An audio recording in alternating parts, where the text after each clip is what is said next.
जय अंबे विद्यार्थी मित्रों, जय अंबे ग्रुप ऑफ स्कूल ની YouTube ની ચેનલ પર આપ સર્વેનું હાર્દિક સ્વાગત છે। લાસ્ટ લેક્ચરની અંદર આપણે ચેપ્ટર નંબર 11 ની અંદર પહેલો જે આપણો ભાગ છે રેખાઓ એનો આપણે સંપૂર્ણ અભ્યાસ કરી ગયા। એની અંદર આપણે શીખી ગયા રેખ ગુણોત્તર શીખી ગયા, દિકોસાઇન શીખી ગયા, એટલે રેખ ખૂણાઓ શીખી ગયા। આપણે બે રેખાઓ વચ્ચેનો ખૂણો હોય તો cos θ નું આપણે સૂત્ર જોઈ ગયા। બે રેખાઓ પરસ્પર સમાંતર રેખા ક્યારે થાય, समतल्य रेखा क्यारे थाय, विसमतल्य रेखाओं क्यारे थाय, बे समांतर रेखा वच्चेनुं अंतरनी आपणे वात करी गया, बे विसमतल्य रेखा वच्चेनुं अंतरनी आपणे वात करी गया। हवे आपणे नेक्स्ट टॉपिक आपणे वात करीए समतल चेप्टरनो बीजो भाग छे, नाम छे एनुं समतल। समतलना समीकरण माटे कोईपण आटली शरत तमारी पासे होवी जोईए, कोईपण त्रण शरत तमारी पासे होय तेमांथी तमे अनन्य समतलनुं समीकरण मेळवी शको छो। क्लियर? આપણે 1 બાય 1 બધી અલગ અલગ જે શરત છે એ શરતના આધારે સમીકરણ સમતલનું સમજીશું, એનું સૂત્ર સાબિત કરીશું અને ત્યારબાદ એને જે લખતા ઓળખતા ક્વેશ્ચન હશે સ્વાધ્યાયની અંદર એ આપણે 1 બાય 1 સોલ્વ કરશું। તો સમતલ છે એની અંદર જો પહેલી શરત તમને લખાવી છે કે જો નીચેનામાંથી કોઈ પણ એક જ્ઞાત હોય, જ્ઞાત મતલબ તમને કોઈ વસ્તુ આપેલી હોય અથવા તમે જાણતા હો તો તમને અનન્ય સમતલનું નિર્માણ થાય। અનન્ય સમતલ મતલબ એક અને માત્ર એક જ સમતલનું નિર્માણ થાય। पहलू तो कई त्रण अलग अलग आपणे केस करवाना छे। तेमां पहेलो जोईए आपणे समतल परनो अभिलंब, समतल परनो अभिलंब अने तेनुं उगम बिंदुथी अंतर आपेलुं होय अर्थात समतलनुं अभिलंब स्वरूप। तो ये आपणे अहींया समजावेलुं छे। मतलब पहेलुं समीकरण आपणे जोशुं एना आधारे आपणे क्वेश्चन सोल्व करशुं, त्यारबाद बीजुं समीकरण जोशुं एना आधारे क्वेश्चन सोल्व करशुं, त्यारबाद त्रीजुं समीकरण जोशुं एना आधारे क्वेश्चन सोल्व करशुं। बीजुं स्वरूप छे ते एक बिंदुमांथी पसार थाय अने आपेल दिशाने लंब होय एवा समतलनुं समीकरण आपणे ताळवीशुं अने त्रण असमरेख बिंदुमांथी पसार थाय एवुं कोई समतल लईए। धारो के मारी पासे मैं आकृतिनी अंदर एक समतल दर्शावेलुं छे, समतलने मैं अहींया त्रिकोण जेवो आकारथी दर्शावेलुं छे, तमे गमे ते आकार लई शको। क्लियर? समतल मतलब तमारी पासे आपेला जे बिंदु छे एने बधा बिंदुने समावतुं कोई एक मानी लो कि आ एक कागळ छे, आ मारी माटे एक समतल थई गयुं। क्लियर? आनी अंदर हूँ गमे एटला बिंदु दर्शावुं ए बधा बिंदु मारी माटे एक समतलनी अंदर बिंदुओ थई गया।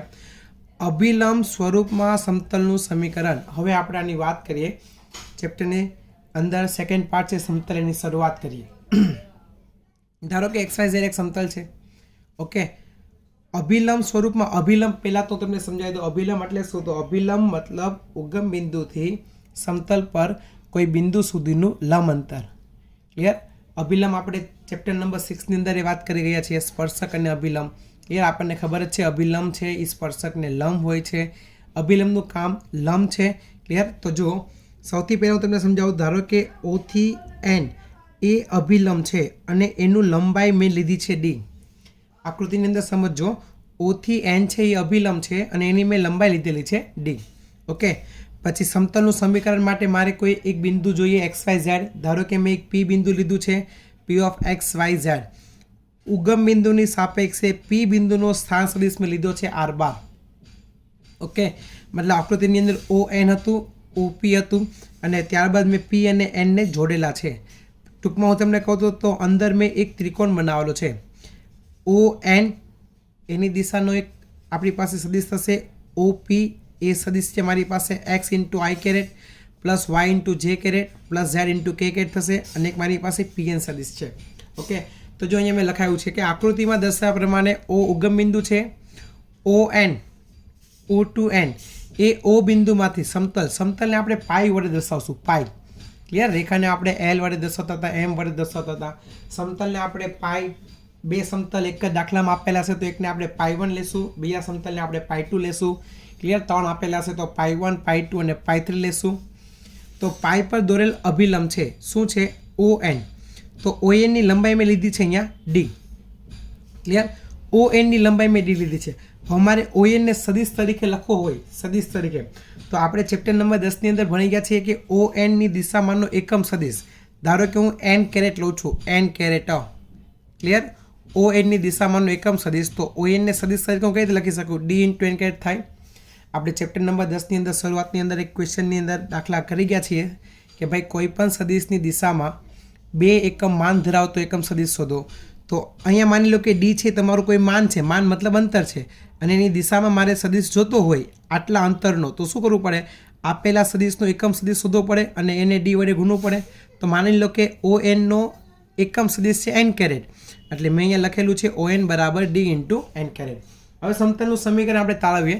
પહેલાં સમતલનું સદિશ સ્વરૂપ જોશું, ત્યારબાદ સમતલનું કાર્તીય સ્વરૂપ આપણે જોઈએ.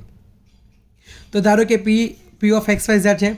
હવે આપણે ટ્રાયંગલ્સ રૂલ્સ મતલબ ત્રિકોણના નિયમ આપણે ખબર છે, તો આને ઉપરથી જો O થી P દિશામાં જશે, P થી N દિશામાં જશે અને બંનેનું પરિણામી સદિશ થશે ON.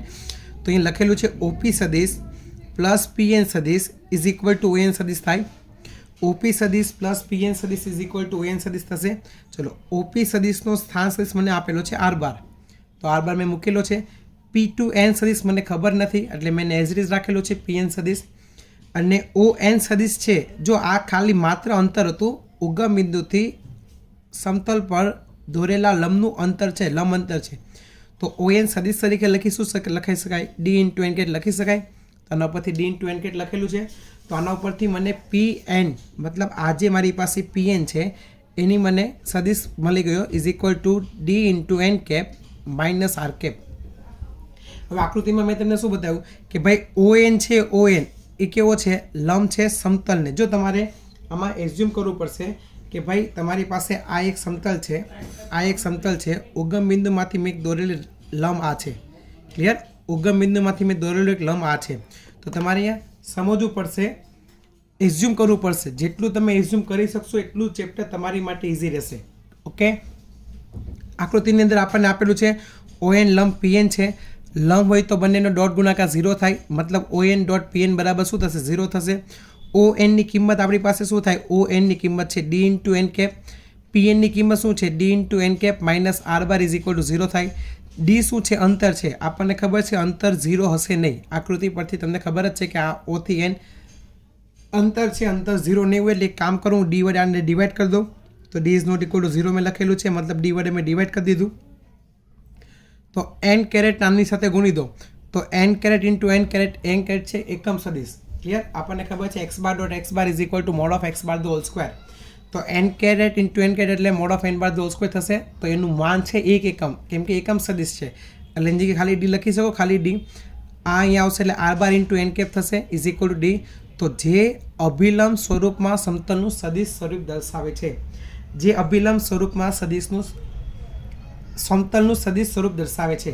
આમાં એક વસ્તુ યાદ રાખવાની છે વિદ્યાર્થી મિત્રો, R12 છે તમારો સ્થાન સદિશ છે XYZ, તમારું n કેરેટ છે મતલબ એકમ સદિશ હોવો જોઈએ. અને ત્યારે જે તમારી પાસે D બને છે એ D છે તમારા ઉગમ બિંદુથી આપેલા સમતલ પર દોરેલા લંબનું લંબ અંતર. ક્લિયર? કારણ કે સમતલની અંદર આની જેવું જ આપણે સમીકરણ હજી આગળ કરવાના છીએ. તો એ D અને આપણી પાસે આ સમીકરણ D બંનેની અંદર ફરક છે. હું તમને હમણાં સમજાવું. જો હવે આ પહેલું થઈ ગયું અભિલંબ સ્વરૂપમાં સમતલનું સદિશ સ્વરૂપ R12 dot n caret is equal to D. આની અંદર જે આ D છે એ છે તમારા ઉગમ બિંદુથી અભિલંબ પર દોરેલું લંબ અંતર. એની માટે જે તમારી પાસે અહીંયા દિશા આપેલી છે, ક્લિયર, તો એ તમારી પાસે એકમ સદિશ હોવો જોઈએ. ઓકે, એકમ સદિશ નહીં હોય, એકમ સદિશ નહીં હોય તો ત્યારે આ જે અહીંયા તમારી પાસે કોઈ અચળ પદ હશે D, એ તમારી માટે કોઈ પણ અચળ કિંમત થશે જો આ એકમ સદિશ નહીં હોય તો. અને જો આ એકમ સદિશ અહીંયા હશે તો જ તમારો D ઉગમ બિંદુથી સમતલ પર દોરેલા અભિલંબનું લંબ અંતર થશે. ક્લિયર? હવે આપણે વાત કરીએ આના કાર્તેય સ્વરૂપની. તો કાર્તેય સ્વરૂપની અંદર શું કરવાનું છે? આપણી પાસે R12 n કેરેટ, આ D તો ઓલરેડી અચળ પદ આપેલું છે તો એની આપણે કિંમત મૂકવાની છે. જો હવે કાર્તેય સ્વરૂપ P ઓફ XYZ સમતલનું કોઈ પણ બિંદુ હોય તો OP મેં તમને આકૃતિની અંદર બતાવ્યું એમ ઉગમ બિંદુથી P બિંદુનો સ્થાન આપણે શું લઈ શકીએ? x into I cap plus y into J cap plus Z into K cap. હવે ધારો કે n કેરેટ એ સમતલનો લંબ એકમ સદિશ છે તો n કેરેટની જો દિક્કોસાઇન, દિક્કોસાઇન આપણે જે રેખાના ભણી કે એ જ મેં તમને દિક્કોસાઇન ત્યારે બી કીધેલું. દિક્કોસાઇન મતલબ શું લેવાનું? દ્વિક ગુણોત્તર અને દિક્કોસાઇન. દિક્કોસાઇન તમે ત્યારે લઈ શકો જ્યારે આપેલો સદિશ એકમ સદિશ હોય, અને દ્વિક ગુણોત્તર ક્યારે લઈ શકો? જ્યારે આપેલો સદિશ છે એકમ સદિશ ના હોય તો એને આપણે ABC વડે લેતા, અને જો એકમ સદિશ હોય તો એને આપણે LMN વડે દર્શાવતા હતા. યાદ છે? ક્લિયર? તો એનું એ જ છે. તો n કેરેટની દિક્કોસાઇનનું LMN, કેમ કે n કેરેટ મતલબ એકમ સદિશ છે ને, तो मारी पासे सूत्र थशे R bar dot N caret is equal to D है। आर बार की किंमत हूँ मूकी दऊँ X I cap Y J cap Z K cap. N caret की किंमत मूकू छूँ L into I cap plus M into J cap plus N into K caret is equal to D है। तो जो बंनेना पहला घटकनो गुणाकार करिए तो एल एक्स, बीजा घटकनो गुणाकार करिए तो एम वाय, तीजा घटकनो गुणाकार करिए तो n z is equal to d. जे आपेला समतलનું કાર્તેય સમીકરણ કહેવાય। કન્ડિશન શું આપેલી છે? અભિલંબ સ્વરૂપનું। ક્લિયર? અભિલંબ સ્વરૂપનું સમતલનું કાર્તેય સ્વરૂપ કહી શકાય। ઓકે, જ્યાં ડી છે, જો એક વસ્તુ યાદ રાખજો તમે કે આ જે ડી છે અને આપણે આની વાત કરશું એ બંનેની અંદર ઘણો બધો ફરક છે। આ જે ડી છે એ ઉગમ બિંદુથી સમતલ પર દોરેલ અભિલંબનું લંબ અંતર છે, જ્યારે અહીંયા આ સમીકરણમાં નથી। શું કામ નથી હું તમને સમજાવું। જો હવે આપણે એની વાત કરીએ, जो r bar dot a i plus b j plus c k caret is equal to d समतलનું સદિશ સમીકરણ હોય તો આના ઉપરથી આર બારની જગ્યાએ હું એક્સ આઈ પ્લસ વાય જે પ્લસ ઝેડ કે કેરેટ મૂકી દઉં અને સાદુરૂપ આપું તો મારી પાસે સમીકરણ બનશે a x plus b y plus c z is equal to d થાય। ક્લિયર? આ એક સમીકરણ બનશે। તો આના ઉપરથી સમતલનું કાર્તિક સમીકરણ લખી શકાય। પરંતુ જો અહીંયા આર બાર આને એક સદિશ તરીકે નામ આપી દો એન બાર, અહીંયા ઇઝ ઇક્વલ ટુ ડી છે તો ડી લખી દીધો। તો આપેલું જે સમીકરણ છે અને આપણે આગળ જે સમીકરણ તારવી ગયા, મતલબ એ આ સમીકરણ છે। જો ક્લિયર? આપેલું જે સમીકરણ છે અને આપણે જે આગળ જે સમીકરણ તારવી ગયા એ બંનેને આપણે સરખાઈએ તો જો આ ડી ક્યારે બનશે? જ્યારે તમારી પાસે મેં તમને કીધું અહીંયા શું હોવું જોઈએ? એકમ સદિશ હોવો જોઈએ। એકમ સદિશ मतलब શું થાય? આપેલા સદિશને એના માન વડે તમે વિભાજ્ય કરો તો તમારી પાસે એકમ સદિશ થાય। હવે માની લો કે તમારી પાસે દ્વિ ગુણોત્તર આપેલા છે। દ્વિ ગુણોત્તર मतलब એકમ સદિશ નથી, તો જે તમે એન બાર હશે એને તમે શું નામ આપેલું છે? એ આઈ પ્લસ બી જે કેરેટ પ્લસ સી કેરેટ। જો હું તમને ક્વેશ્ચનમાં કરાવીશ તમને વધારે આઈડિયા આવી જશે। થિયરી કરતાં બી તમને હમણાં ક્વેશ્ચન આના હું કરાવીશ એટલે તમને વધારે ટોપિક ક્લીન થઈ જશે। એ સમતલનું સદિશ સ્વરૂપ હોય તો સમતલનું કાર્તીય સ્વરૂપ થશે a x plus b y plus c z is equal to d સમતલનું કાર્તીય સ્વરૂપ થશે। હવે મારે આપેલું જે અભિલંબનું અંતર શોધવું હોય, માની લો કે ઉગમ બિંદુમાંથી સમતલ પર દોરેલા અભિલંબનું લંબ અંતર શોધવું હોય તો એની માટે અહીંયા જે મારી પાસે આપેલો સદિશ છે એ એકમ સદિશ હોવો જોઈએ। તો એકમ સદિશ આપણી પાસે નથી એવું માનો કે તમારી પાસે અહીંયા એન બાર છે, એકમ સદિશ નથી। ક્લિયર? એકમ સદિશ હશે તો તમને ક્વેશ્ચનની અંદર હું જ્યારે ઉદાહરણ કે સ્વાધ્યાયને આપણે ક્વેશ્ચન કરશું ત્યારે તમને આઈડિયા આવી જશે કે આપેલો સદિશ એકમ સદિશ છે અને આપેલો સદિશ એકમ સદિશ નથી। જો આપેલો સદિશ એકમ સદિશ ન હોય અને તેમ છતાં પણ મારે આપેલા સદિશને એકમ સદિશમાં ફેરવવું હોય તો આપણને ખબર છે કે કોઈપણ સદિશનો એકમ સદિશ મતલબ શું થાય? આપેલા સદિશને એના માન વડે વિભાજ્ય કરવાનું। તો આ બંને બાજુ હું સદિશ એન બારને મારે એકમ સદિશમાં ફેરવવો છે તો બંને બાજુ હું મોડ ઓફ એન બાર વડે ડિવાઈડ કરું। જો તો આ મારી પાસે થઈ ગયો સદિશના છેદમાં એનું માન, મતલબ એને એકમ સદિશ લખી શકાય। તો આ સૂત્ર જ્યારે બનાવી દો તમે આર બાર અને ઇન્ટુ એકમ સદિશ બને ત્યારે જે જમણી બાજુ તમારી પાસે જે કિંમત આવશે એ જ કિંમત તમારા સમતલનું ઉગમ બિંદુથી લંબ અંતર દર્શાવે છે। શું દર્શાવે છે? તમારા સમતલનું ઉગમ બિંદુથી લંબ અંતર, મતલબ એ અભિલંબની લંબાઈ તમે કહેશો તો પણ એમાં કોઈ પ્રોબ્લેમ નથી। ક્લિયર? ત્યારબાદ આપણે કરવાનું થશે સમતલનું સમીકરણ L X plus M Y plus N Z is equal to D હોય તો ઉગમ બિંદુમાંથી દોરેલા અભિલંબનું સમીકરણ થશે X by L is equal to Y by M is equal to Z by N થશે। તેથી ઉગમ બિંદુમાં દોરેલા લંબના લંબપાદના એમ થશે એલડી, એમડી અને એનડી। હવે આ શું છે તો કે એક રેખા દર્શાવી છે। જો તમને અહીં આકૃતિની અંદર સમજાવવાની ટ્રાય કરું, માનો કે આ મારી પાસે કોઈ એક સમતલ છે। ક્લિયર? આ અહીંયા એક મારી પાસે કોઈ એક લંબ છે, સમજો આ તમારા સમતલને કોઈક લંબ બિંદુએ છેદે છે। ઓકે, તો આ જે ઉગમ બિંદુમાંથી એક મતલબ રેખાનું સમીકરણ છે X minus x1 upon L1 is equal to Y minus y1 upon L2 is equal to Z minus Z1 upon L3। તો ઉગમ બિંદુ એટલે એને આમ શું થશે? એક્સ માઇનસ 0 થશે અપોન પહેલી દિક્કો સાઇન વાય માઇનસ 0। ક્લિયર? તો આ તમારી પાસે આ રેખા છે, રેખા। હવે એ તમારા સમતલની અંદર સમાધાન કરશે। ક્લિયર? તો એના ઉપરથીના લંબપાદ મતલબ આ જે સમતલ પરનું જે બિંદુ છે, મતલબ રેખા અને સમતલનું જે છેદ બિંદુ થશે એ તમારા લંબપાદ થશે। એ લંબપાદના અહીંયા આપણે કરશું એલડી કોમા એમડી અને એનડી થશે। ક્લિયર? એ પણ આપણે ક્વેશ્ચનની અંદર સમજશું તો આપણને વધારે આઈડિયા આવી જશે। હવે આપણે આ જે ક્વેશ્ચન કરી ગયા અભિલંબ સ્વરૂપનું સમતલનું કાર્તેય સ્વરૂપ જોયું અને સદિશ સ્વરૂપ જોયું। એ ક્વેશ્ચનના આધારે આપણે સમ કરીએ એટલે તમને થોડોક આઈડિયા વધારે ક્લિયર થાય.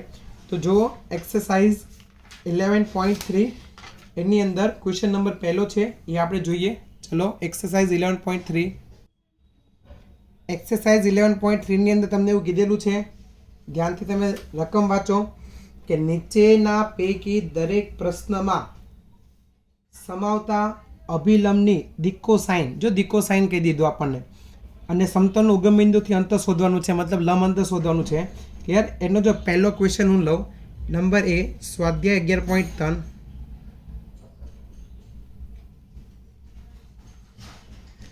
સ્વાધ્યાય 11.3 એની અંદર ક્વેશ્ચન નંબર 1 લઈએ. જો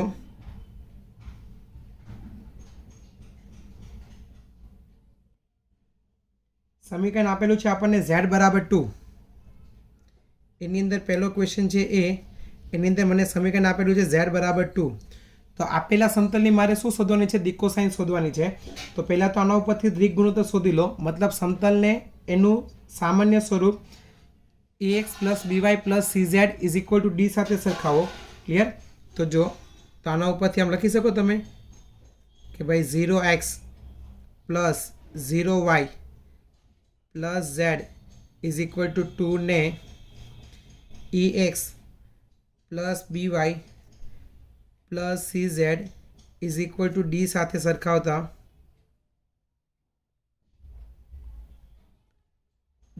સરખાવતા e બરાબર શું મળશે તમને? 0. ત્યારબાદ b બરાબર શું મળશે તમને? 0. c બરાબર શું મળશે તમને? 1. અને ડી બરાબર તમને કઈ કિંમત મળશે? +2. એ બી સી અને ડી મળી ગયા આપણને. હવે તમને એમ કીધેલું છે કે સમતલના દિક્કો સાઇન શોધવાની છે. તો લખીએ સમતલના અભિલંબના દિક્કો સાઇન LMN હોય તો સમતલના અભિલંબની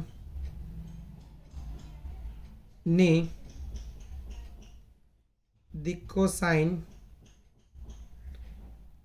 LMN હોય તો ચલો એલનું સૂત્ર થશે આપણી પાસે L is equal two E upon √E² plus B² plus C². જો આપણે આ રેખાની અંદર કરી ગયા છીએ દ્વિક ગુણોત્તર ઉપરથી દિક્કો સાઇન, તો L મતલબ 0 અપોન √A² B² અને C². અંશ 0 તો જવાબ શું આવશે? 0 આવશે. ક્લિયર? એલની કિંમત મળી ગઈ. ત્યારબાદ આપણે એમની કિંમત શોધીએ. m બરાબર b upon √E² plus B² plus C². ચલો બીની કિંમત આપણી પાસે 0. ક્લિયર? E² 0, B² 0, C² 1. અંશ 0, જવાબ શું આવશે? 0. તથા n બરાબર c upon √E² plus B² plus C². તો સીની કિંમત છે 1 અપોન √E², B² અને C² ની કિંમત તો શું થશે? 1 થશે. ક્લિયર? તો આમ સમતલના અભિલંબની દિક્કો સાઇન આપણી પાસે થઈ. આમ સમતલના અભિલંબની દિક્કો સાઇન 0, 0, 1 થાય. આમ સમતલના અભિલંબની દિક્કો સાઇન શું થઈ? 0, 0, 1 થઈ. હવે તમે જુઓ, તમને શું કીધું છે? લંબ અંતર શોધવાનું કીધું છે. તો આપણને ખબર છે કે ભાઈ આપેલું જે સ્વરૂપ છે એ તમારી પાસે કયા સ્વરૂપનું સમીકરણ છે અને એને કોની સાથે સરખાવવું પડશે જોઈએ. જો સમતલનું લંબ અંતર માટે આપણે શું કરવું પડશે? જો સૂત્ર આપણી પાસે હતું r² into n caret is equal to D upon n caret, એનું માન D upon n bar. Clear? તો ડી અપોન n બાર જે આપણી પાસે બનશે, ડી અપોન n બાર એ આપણી પાસે બનશે લંબ અંતર. તો જો સૌથી પહેલાં તો n બાર એટલે આપેલો જે સદિશ છે એનું માન શોધી લઈએ આપણે. ક્લિયર? n બાર મતલબ આપેલા સદિશનું માન શોધી લઈએ. અહીં n bar is equal two શું થશે તમારી પાસે? વર્ગમૂળમાં 0 + 0 + 1 = 1 લખાશે. 1નું વર્ગમૂળ 1. તો લખો સમતલના ઉગમ બિંદુથી લંબ અંતર = d/n². તો d ની કિંમત છે આપણી પાસે +2, n² ની કિંમત છે 1, એટલે જવાબ તમારો કેટલો આવશે? 2. ક્લિયર? ચલો નેક્સ્ટ નંબર કરીએ. ક્વેશ્ચન નંબર 2 જુઓ. ક્વેશ્ચન નંબર 2 મતલબ એની અંદર આપેલો છે આપણને b. એની અંદર આપેલો છે આપણને b જોઈએ. ચલો તમને સમતલનું સમીકરણ આપેલું છે x + y + z = 1. x + y + z = 1. તો તમને ખબર કેમ પડે કે આને તમારે એલિમેન્ટ લેવાનું છે, મતલબ lx + my + nz = d છે, અથવા તો ax + by + cz = d છે. તો જો અહીંયા તમારી પાસે xyz નો સહગુણક વાળો જે સદિશ બને છે એનું માન જો 1 એકમ થતું હોય તો તમારું જે સમતલનું સમીકરણ થશે lx + my + nz = d. તો એ જે d છે તમારું લંબ અંતર થશે. પણ અહીંયા જો x નો સહગુણક છે 1, y નો સહગુણક છે 1, z નો સહગુણક છે 1, મતલબ આપેલું સદિશ એકમ સદિશ નથી બનતો. આપેલું સદિશ એકમ સદિશ નથી બનતો. ક્લિયર? તો આ સમીકરણને કોની સાથે સરખાવો? ax + by + cz = 0 સાથે સરખાવતા a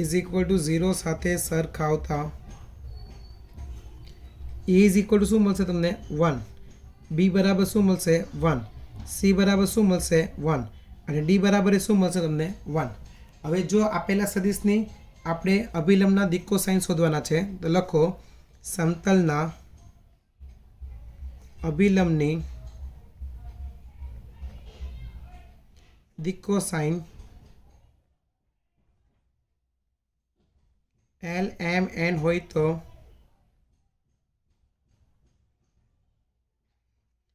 l બરાબર સૂત્ર શું થશે? a/√e² + b² + c² થાય. a ની કિંમત 1/√1 + 1 + 1, મતલબ જવાબ થશે 1/√3 થશે. ઓકે. m બરાબર b/√a² + b² + c² થશે. ચલો b ની કિંમત 1 છે, છેદમાં √1 + 1 + 1 = 1/√3 થશે. અને તથા n બરાબર c/√e² + b² + c² થશે. મતલબ 1/√, a ની કિંમત 1, b ની કિંમત 1, c ની કિંમત 1, તેના વર્ગો 1 1 1 થશે. ક્લિયર? તો તમને આના ઉપરથી મળી જશે દિક કોસાઇન શું મળી? આમ સમતલના અભિલંબના દિક કોસાઇન લખજો 1/√3, 1/√3. હવે આપણે અંતર શોધવાનું છે. ક્લિયર? ઉગમ બિંદુથી અંતર. તો આપેલા જે સદિશ છે મતલબ d ને કોના વડે ડિવાઈડ કરવાનું છે? મોડ ઓફ n બાર વડે. તો લખી દો n બાર = એનું માન શું થશે આપણી પાસે? 1 + 1 + 1 શું થશે વિદ્યાર્થી મિત્રો? √3. તો લખીએ હવે સમતલના ઉગમ બિંદુથી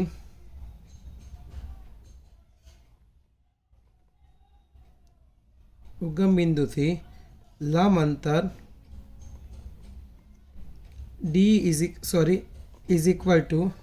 d/mod of n બાર. ચલો d ની કિંમત છે આપણી પાસે 1 અને mod of n બાર છે આપણી પાસે √3. ક્લિયર? તો આ તમારા સમતલનું ઉગમ બિંદુથી લંબ અંતરનું સૂત્ર. ઓકે વિદ્યાર્થી મિત્રો, એ જ પ્રમાણે ક્વેશ્ચન નંબર c અને d તમારે જાતે કરવાનો છે. આ ક્વેશ્ચનનો c અને d તમારે જાતે સેલ્ફ કરવાનો છે. નેક્સ્ટ લેક્ચરની અંદર આપણે આપેલા ચેપ્ટરની અંદર જે સમતલનું કાર્તિકીય સ્વરૂપ છે, સમતલનું સદિશ સ્વરૂપ છે અને સમતલના અભિલંબથી લંબપાતની આપણે વાત કરશું. ક્લિયર? તો સૂત્ર ત્યાં સુધીમાં તમે કમ્પ્લીટ કરી રાખજો. નેક્સ્ટ લેક્ચરની અંદર આપણે આગળનું સ્વાધ્યાયના આગળના ક્વેશ્ચન આપણે સોલ્વ કરશું. જય અંબે.